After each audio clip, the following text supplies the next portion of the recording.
Hey, how's it going, guys? Migmatisgolf, another tips and tricks video. Beautiful sunny evening here in Honolulu.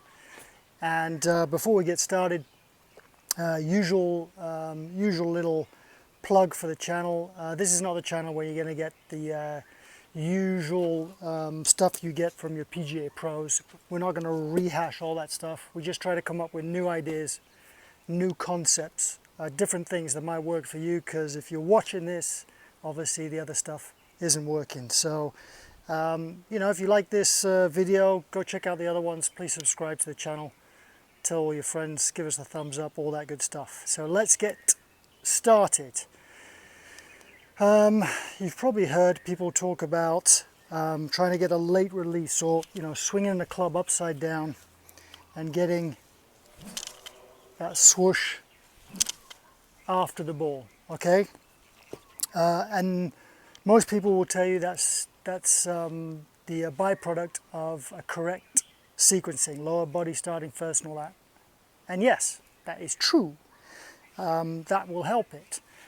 But I believe, because I've tried messing around with this and I suffer from it myself, you can still get the lower body going first, but your right hand, for a right-handed golfer, has been used to, over the years, releasing the club early to get it back to the ball.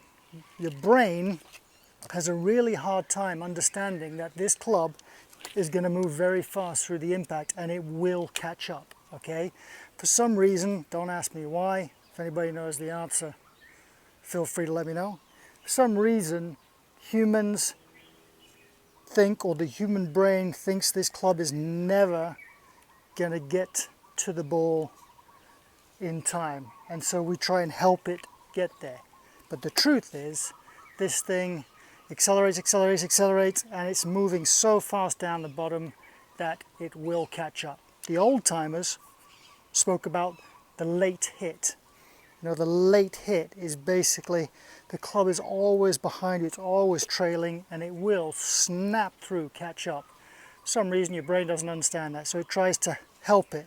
Now, some people talk about casting.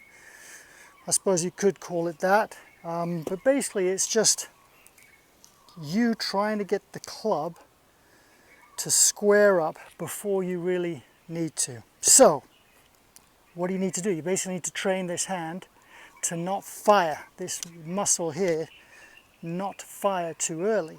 And I've discovered that if I sit up here, if I imagine that I'm trying to throw this club, so as I come through, if I'm trying to throw it back at you, back at the camera, so I'm trying to toss it that way, in order to do that, I would have to hold on, and then with my wrists right about here, post-impact, that's when my wrist would go like that. If I have a ball here, you see I got a ball. Let me put this down, so let's pretend I'm hitting in that direction. I'll just do it with a ball. If I want to throw the ball into that net, I have to go. That was even too excessive. I didn't even make the net. But you get the idea, right? If I was to release here, the ball would go at you. If I was to hang on, and then toss it over my shoulder like that, that would get me used to releasing that hand later. So anyway, give it a try.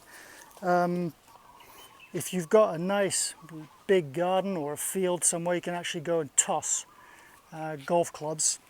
This exercise is basically the old tossing the golf club on steroids. You've probably all seen that drill where they tell you to try and throw the golf club down the fairway. Or so you're holding on, and in order to do that, you need to release after the ball. This is that, but on steroids. You know what they say? If you want to, sorry, sprinkler's going off. If you want to change something, you need to really, really exaggerate it. So don't be shy. Find yourself a field or something.